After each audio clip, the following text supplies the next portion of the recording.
माझा जन्म उस्मानाबाद जिल्ह्याचा आहे, माझा. कारण माझं जे बर्थ सर्टिफिकेट आहे, जन्माचं जे प्रमाणपत्र जे डॉक्टर देतात,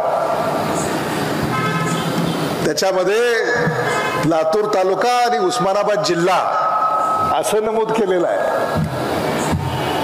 त्यामुळे ते बर्थ सर्टिफिकेट सुद्धा घेऊन उस्मानाबाद मध्ये मी उमेदवारी मागू शकतो.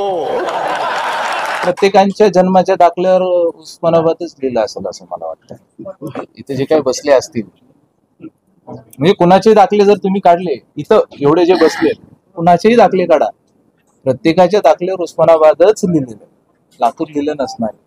नाही कुठेही बघा, कायम व्यक्ती म्हणून सगळ्यांना, व्यक्तिगत म्हणून सगळ्यांना शुभेच्छा असतातच. त्यांनी सहज कशातून बोलले मला माहित नाही, पण जर लढत असतील तर चांगलीच गोष्ट काय असेल.